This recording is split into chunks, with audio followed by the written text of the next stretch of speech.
Thank you. First and foremost, I would like to acknowledge Breonna Taylor, Ahmaud Arbery, and George Floyd. I'm praying for their families. I would also like to thank Dr. Eddie Miller and Dr. Thomas Williams for having me today. On Monday, May 25th, George Floyd was murdered at 6:24 p.m.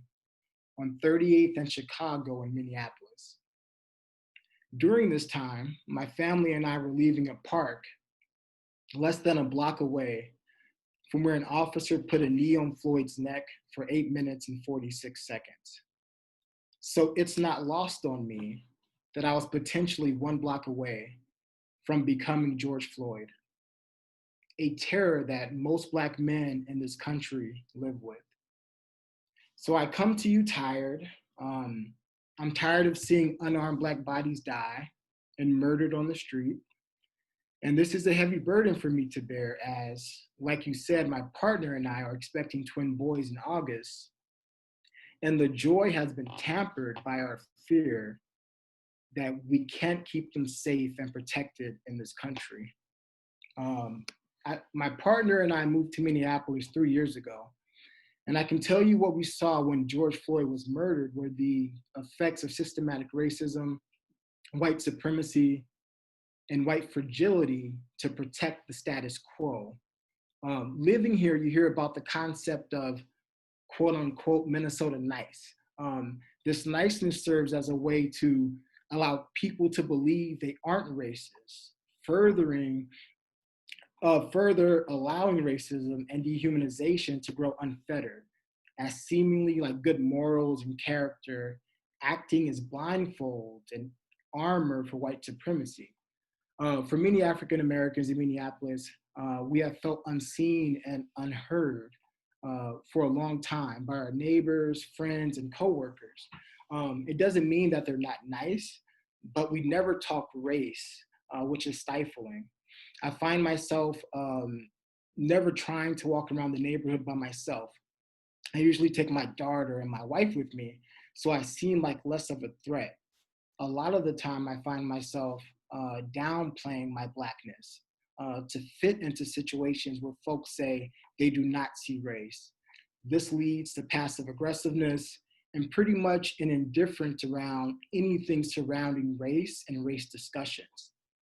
So when a racial injustice occurs, we all find ourselves holding it in and not really talking about it.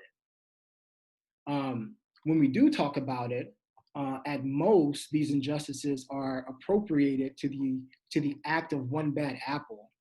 Before Floyd, there had been plenty of racial injustices that have occurred in Minneapolis that could have resulted in systematic change, but did not.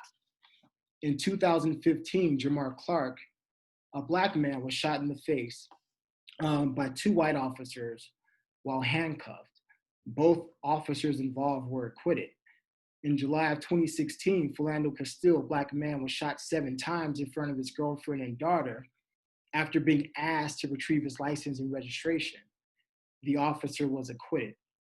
In July of 2017, Justine Damon, a white woman, was killed by a Black Muslim officer in a dark alley. That officer was found guilty of murder and manslaughter and became the first officer in Minnesota state history to serve prison time for an officer-involved shooting.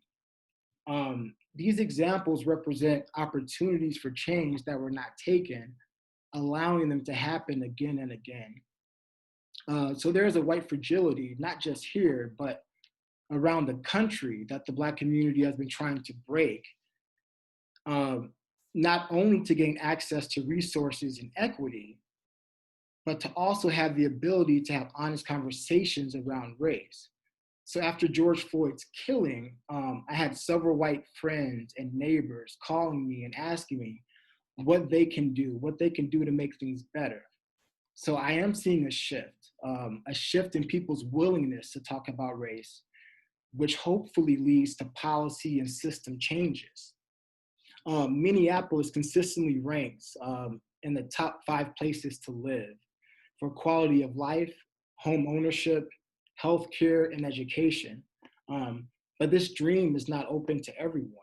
in the midst of the injustices I described above, you have this thriving white population that has built what some refer to as a white Wakanda.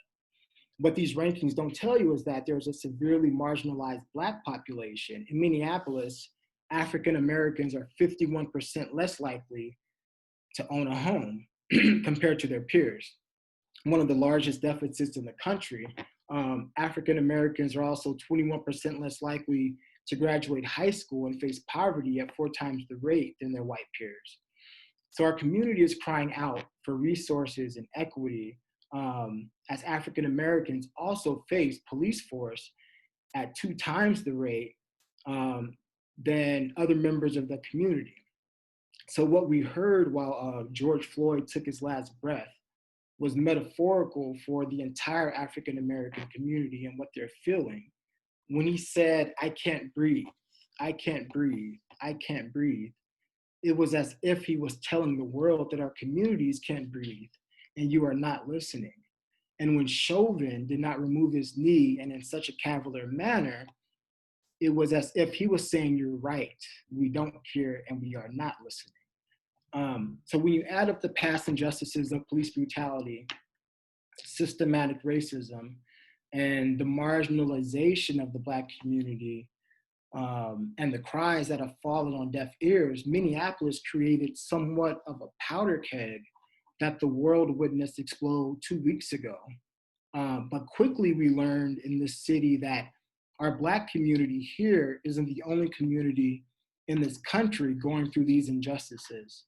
Louisville, Atlanta, Los Angeles, DC, and other major cities all started marching, and they marched with real pain, anger, and frustration because their Black people have not been heard for a long time.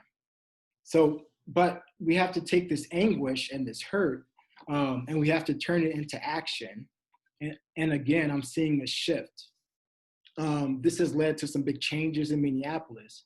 So far, the University of Minnesota, the local park police, and Minneapolis public schools have all ended their contracts with the Minneapolis Police Department. On Friday, during an emergency legislative session, they banned the use of chokeholds and made it illegal for an officer not to intervene when a citizen is in distress under their watch.